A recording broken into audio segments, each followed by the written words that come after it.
This might sound strange, but the worst disasters in corporate history weren't caused by bad decisions. They were caused by decisions that seemed right, decisions that were boring, safe, decisions nobody questioned. And years later, those same decisions became case studies. Now imagine this. You're sitting in a corner office, floor-to-ceiling glass, your name on the door. Hundreds of thousands of people depend on your decisions, and with one signature, you erase billions of dollars. Not because you were evil, not because you were stupid, but because you were sure you were right. Today, we're talking about the worst CEO decisions in history, explained like you're five, but with consequences big enough to shake entire countries. Every bubble, every crash, every "how did nobody see this coming" moment starts the same way, with a confident adult making a very simple mistake. Here's how power really works at the top. A CEO isn't a wizard. They don't control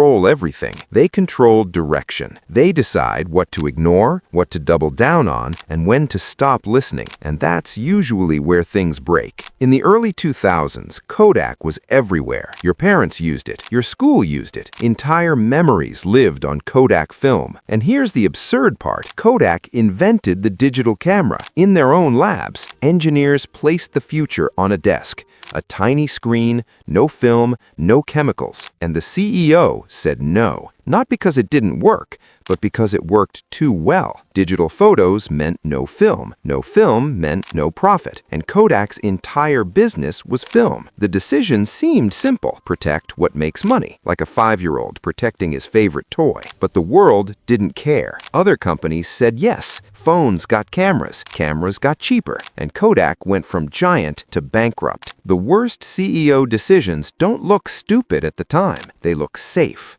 Then came Blockbuster. Friday nights, blue shelves, late fees. Blockbuster wasn't just a store, it was a habit. Then a small company appeared. Red envelopes, DVDs by mail, no late fees. Netflix. The CEO laughed, literally laughed. Why would anyone wait for mail when they could drive 5 minutes to a store? Then Netflix offered to sell itself for about $50 million. Blockbuster said no, because their real business wasn't movies, it was late fees. People forgetting to return tapes. Tiny penalties multiplied by millions. The math seemed fine until streaming arrived. No stores, no shelves, no fees. And Blockbuster, the giant, collapsed under its own certainty. The danger isn't change, it's defending yesterday's profit model. Some decisions didn't just kill companies, they shook entire economies. In 2007, banks were confident, very confident.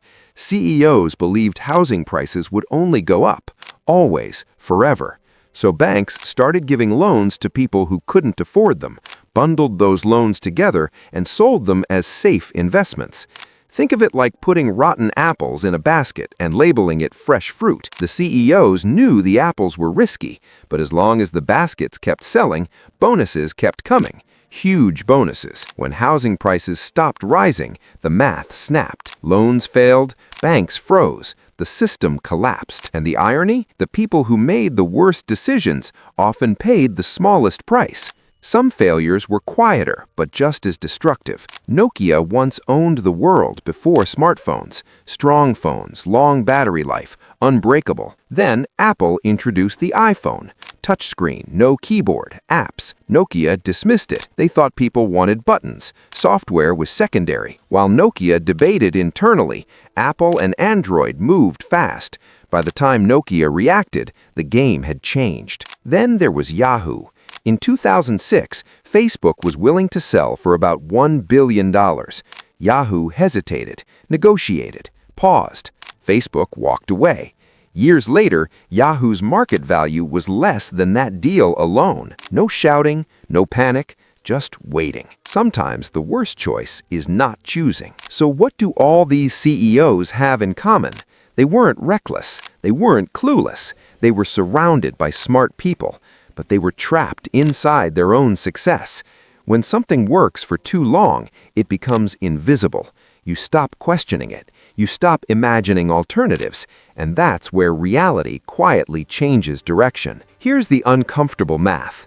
Markets don't reward loyalty. They reward adaptation. Customers don't care about your legacy. They care about convenience. And technology doesn't wait for permission. This is why you should care. These decisions don't stay in boardrooms. They destroy jobs, pensions, entire cities. Kodak's fall wiped out towns. The financial crisis destroyed savings. Retail collapses reshaped Main Street. And the next wave is already forming. AI, automation, remote work. Somewhere right now, a CEO is saying, "This won't change our business." And that sentence has ended empires more than bad luck ever did. So here's the question to sit with. When the next obvious decision appears, the one that protects today at the cost of tomorrow, will leaders recognize it? Or will we be explaining it one day, like we're 5, wondering how something so big missed something so small?